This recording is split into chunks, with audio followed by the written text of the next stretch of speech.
ஞாயிற்றுக்கிழமை ஆயிடுச்சு. இன்னும் 7:30 கூட்டிட்டு வர காணோம். அவனுங்க திருந்திட்டானுங்க போலையோ. என்ன வர மாதிரி தெரியுது. புதுசா கூட வேற ஒரு நாயை கூட்டு வந்திருக்கானுங்க. இந்த வரண்டா இருங்கடா இன்னைக்கு.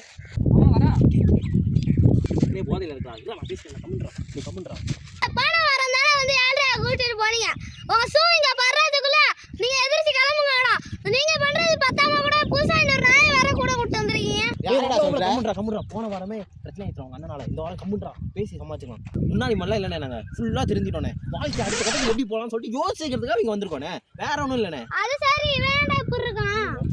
இப்போ ஒன்றும் இல்லைண்ணே, உடம்பு சரியில்லைன்னு சொல்லிட்டு 2 ஊசி நறுக்குன்னு போட்டாங்க. சாப்பிடாதனால கேர்ல நிற்கிறான். வேற ஒன்றும் இல்லைண்ணே. உனங்களை நம்பலாமா வேணாமா? சரி சரி, நீங்களும் அடுத்த கட்டத்துக்கு போக நான் பார்க்குறேன்.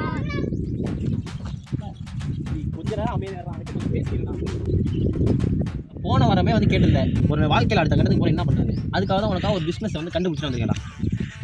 அதான் என்ன பிஸ்னஸ் பண்ணலாம் நீ மட்டும் சொல்லுவாங்க. நீ தான் சொன்ன பிஸ்னஸ் கண்டுபிடிச்சிருக்கேன்னு என்கிட்ட கேட்குறேன். இல்லை மாப்பிள, பிஸ்னஸ் பண்ணலான்னு கண்டுபிடிச்சிருக்கேன். ஆனால் என்ன பிஸ்னஸ் கண்டுபிடிக்கலாம் மாப்பிள? அதுக்கு தான் மூளையான தம்பியை கூட்டு வந்திருக்கேன். யாரு இவனா? இவனே வீட்டில் வேலைக்கு போகாமல் வீட்டில் சுற்றுறவன். இவன்கிட்ட கேட்க போறியா நீ? ஓ மாமா, உனக்காண்டி வந்தேன். என்ன அப்படி பேசாம மாப்பிள்ளைங்க அடிச்சுக்காதீங்கடா. நமக்கு வந்து ஒரு பிஸ்னஸ் கண்டுபிடிச்சு வந்திருக்கேன். டீ கடை வைக்க போகிறோம்.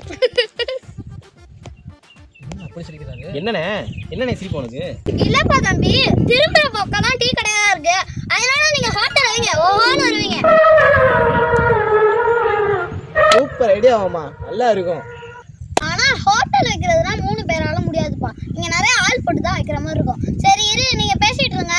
எறும்பு ரொம்ப கடிக்குது, நம்பி சட்டை அம்மா 3 பேரால பார்க்க முடியாதுதான். ஆளுக்கு ஒரு வேலையை பார்ப்போம். வேற யாராவது இன்னொரு ஆள் எடுப்போம். என்ன அவ்வளோ சொல்கிறேன்? 3 பேர் 3 வேலையை பிரிச்சுக்கலாம். மிச்ச ஆள் என்ன பண்ணுறது? யாரை கூப்பிடுறது?